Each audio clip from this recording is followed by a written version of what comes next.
This is what I would do if I rebuilt my training teaching business. And I'm gonna share these things with you so you don't do the same mistakes I did. So first off, I would offer more free education events to the community. Now, the best way to grow and expand a training teaching business is to get results for your clients. Have them have success, word of mouth. They're out there they're showing off your work, right? The education, the training, and so forth. But here's the thing, you need people in the door in the first place. They need to know you're there and what you have to offer and that you need to get started. And the best way to do that is offering free education to the community. So let me give an example that I did later on in my business that was super successful. So I partnered with the local Dressage Combined Training Club and the local Pony Club. So offered an event where it was springtime and I offered a cross-country course walk, like what is eventing? And so people who were just curious, and it was a nice day, people were ready to get outside and go check out one of the local venues, decided to come and join me. And so for anyone in those clubs, it was free, and others could pay like $10, something like that, to come join us. And it was just a lot of fun. And we walked the course and I talked about some of the rules and some of the basics and just got people really excited about eventing. And guess what? If they wanted a lesson and learn more, they knew where to find me. And they also got to know me a little bit as a person without horses. Because sometimes people, they get a little nervous going somewhere new and working with someone new. And sometimes you just need to meet someone without the pressure of all the horses. And so it was a great success.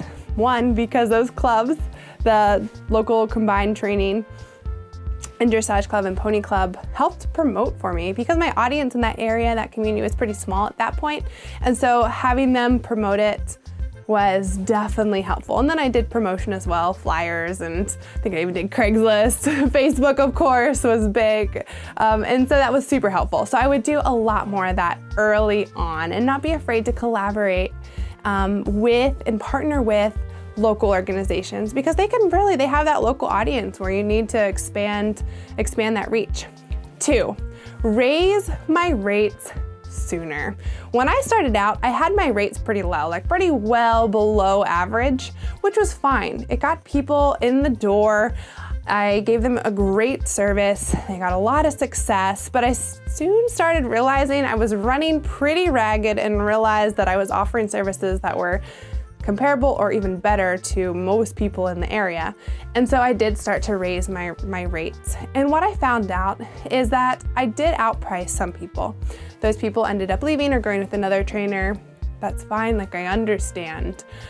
Those who did stay with me as my rates did increase really valued what I had to offer and really felt and experienced the value to price ratio, right? And said, yeah, this is fine. Yeah, you need to be paid for your time. And I did it in a super professional way, giving at least a month's heads up, written and verbal, like very professional, and it was just not a problem. And so, word of advice, raise those rates faster.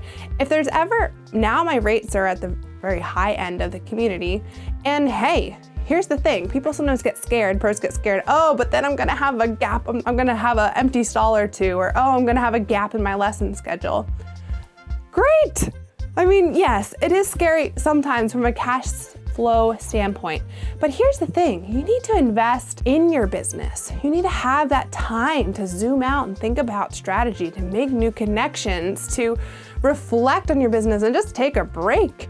Those times when you might have gaps in your schedule or your income is actually a time to grow. Sometimes we get so busy working in our business and doing our business that we don't take the time to work on our business. So anyway, a little bit of a side story there, but I would totally raise my rates faster. The next piece, I would charge for mileage. Sounds kind of ridiculous, but in the beginning I was traveling instructor right from the beginning, and I didn't have a facility of my own. So I was traveling all around to other facilities, a lot of different facilities. It was great, but I was really running myself ragged. And I realized, and I actually learned this from a friend who was working in a different industry, that for her, she would travel anywhere for under 7 miles for free, fine, her base rate. But for those who were 7 miles or more, she would add $10, let's say. and there was a certain scale. Now, I told this story to someone in the Midwest and they like laughed their heads off. They're like, 7 miles? I couldn't even find another house in 7 miles, let alone another boarding training facility. Okay, so you get the point though. If you're traveling, so for her, I recommended that, okay, if your business model is traveling instructor, don't slap another price on, including for miles. Embed it in your prices, in your lesson rate. And then when you do travel, make sure you're only traveling for people when it makes sense. Like, are you going there and there is 5 clients for you to give lessons to, right? It makes your trip and that time in the car, wear and tear in the car, completely worth it. So charging for mileage.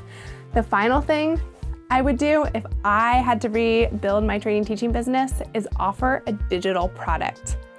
What does this mean? It essentially means something that your clients and maybe people outside of your direct client base can learn from without you there. It's recorded videos, it's workbooks, it's worksheets, it's articles, things that allow them to keep learning.